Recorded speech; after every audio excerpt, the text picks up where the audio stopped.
Fala moçada, tudo bem com vocês? Tudo tranquilo? Tudo em paz? Que coisa boa! Terceira aula. Gente, eu juro que eu vou tentar fazer essa aula mais curta, mas eu vou falhar miseravelmente, já adianto e já peço desculpas. Mas quem é só colocar aí no acelerado, que aí vocês vão pegar as informações, principalmente quando eu fizer as minhas divagações desnecessárias, vocês aceleram aí, tá bom? Este aqui, esse slide, ele é muito importante. Ele é extremamente importante. Aqui eu vou explicar alguns conceitos relacionados à independência do Brasil. Alguns conceitos e alguns fatos. Algumas coisas eu já até falei, inclusive, tá? E aí eu vou passar meio rapidinho sobre eles. Só para lembrar, eu vou citar e não vou explicar muita coisa, não. Algumas coisas que são mais importantes, eu vou me deter um pouquinho mais, beleza? Então, sem mais delongas, vamos lá. Bem, a independência do Brasil, eu já disse para vocês que ela é um processo.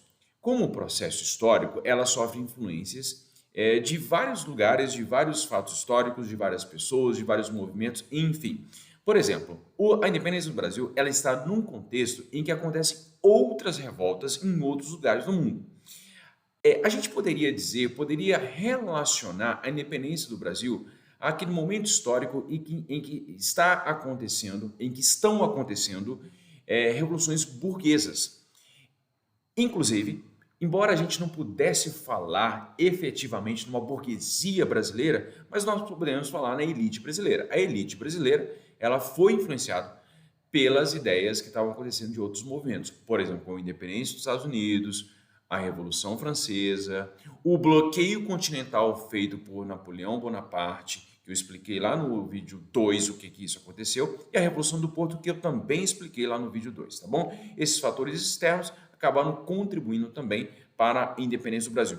Só o seguinte, esclarecendo que no meio aqui desse slide está o brasão imperial, tá? É só para representar o que levou à independência do Brasil e à formação do Reino Brasileiro. Bem, eu costumo dizer que um dos galhos dessa grande árvore chamada iluminismo é o liberalismo.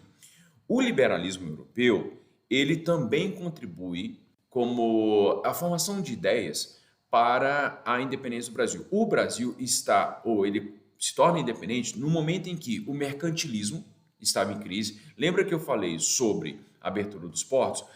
O exclusivo colonial é uma das características do mercantilismo. Neste momento, isso já não cabia mais, porque já tinha rolado a Revolução Industrial na Inglaterra, e aí o capitalismo, o sistema capitalista, ele estava em franca ascensão, e isso fazia com que, portanto, o mercantilismo ele já estivesse fora de moda.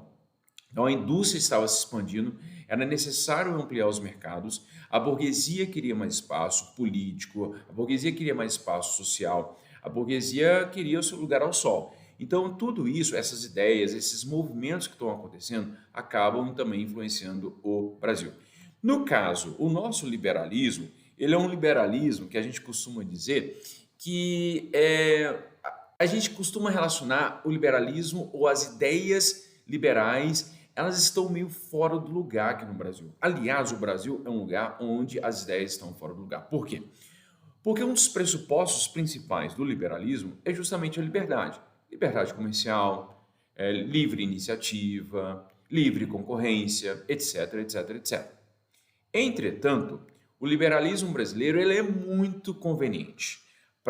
De um lado, os burgueses, a elite brasileira queria o livre mercado. Ela queria a livre iniciativa, queria a liberdade de empreender. Entretanto, os liberais, falavam bastante de liberdade, eram ao mesmo tempo escravocratas. E isso representou um grande atraso social para o Brasil, a manutenção da escravidão. Porque, afinal de contas, o Brasil tinha milhões de almas escravizadas. E isso é um dos piores problemas que nós temos no Brasil desde então.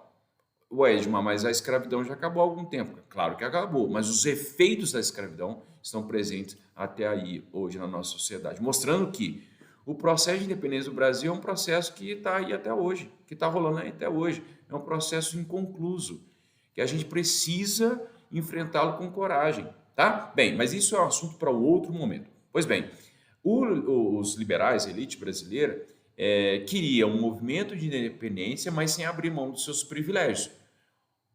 Bem, então isso faz com que a nossa independência seja um movimento de ruptura política, mas em grande medida de manutenção da mesma estrutura econômica e manutenção da estrutura social. Por quê? Quais eram os temores dessa elite? Que acontecesse aqui no Brasil algo como aconteceu, por exemplo, no Haiti. Como grande parte da população brasileira era formada por escravizados, temia-se que os escravizados livres pudessem fazer o que os haitianos fizeram lá. Obviamente que os haitianos, a Revolução do Haiti, ela se deu em prejuízo da elite branca, a elite de descendência europeia, ou mesmo europeus que moravam no Haiti. Então, eles temiam que acontecesse aqui no Brasil também o que aconteceu. Portanto, a nossa independência é um movimento conservador, na medida em que conserva os mesmos grupos políticos e sociais no poder. E então, ela não é uma ampliação para outros atores sociais participarem ali do poder.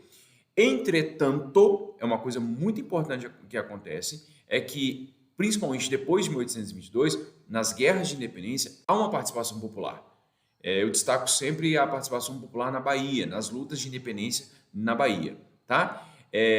Uma outra coisa muito importante que havia um temor, bastante legítimo inclusive, é que o Brasil, se houvesse eclosões de revoltas em todos os cantos do Brasil, o Brasil poderia se fragmentar.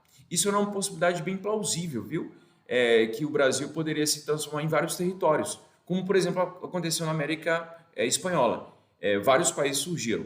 Se isso tivesse acontecido, o Brasil, então, não seria da forma como nós temos hoje. Seriam vários pequenos países, ou médio, pequeno, grandes países, falantes de português, mas que se chamaria outra coisa. Né? Nem sei, nem consigo imaginar como eles se chamariam.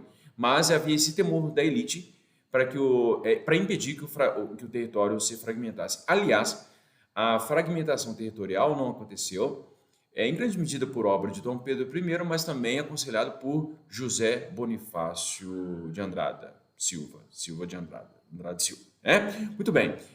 No processo de independência, eu expliquei isso aqui no outro slide, qual foi a atitude, porque Portugal, vendo os movimentos que estavam acontecendo no Brasil, aqui não ficou parado. Então, ela tentou recolonizar. Dom João VI, no contexto da Revolução do Porto, ele retorna para Portugal para que o parlamento português tentasse recolonizar, mas isso acabou incitando ainda mais a vontade da elite brasileira em conquistar a independência. E aí a elite brasileira ela vai dar suporte para Dom Pedro I para que conquistasse a independência, e ele conquistou. E quer dizer, ele contribuiu, foi um grande ator para a independência do Brasil. Beleza? Bem, eu coloquei aqui uma ideia importante que é relacionada à questão das mudanças e permanências, porque uma mudança importante é a ruptura do vínculo político, mas as permanências são justamente aquelas que eu mencionei, mas que eu insisto em mencionar novamente, que é a falta de mudança na estrutura econômica e, sobretudo, social. Esse é um ponto que eu marco bastante, porque é preciso compreender como que a desigualdade social brasileira ela também é resultado das escolhas feitas no passado, tá? E essa desigualdade ela acaba impedindo um desenvolvimento mais íntegro do Brasil. Bem, e a independência, portanto, ela acontece protagonizada, não exclusivamente, mas protagonizada por Dom Pedro, e que ele vai se tornar um rei, nosso primeiro rei, né, o primeiro monarca. O Brasil é o único país da América do Sul em que, depois da independência, foi mantida a monarquia. Os outros países todos se tornaram república, mas o Brasil se tornou uma monarquia. Uma monarquia constitucional, mas uma monarquia.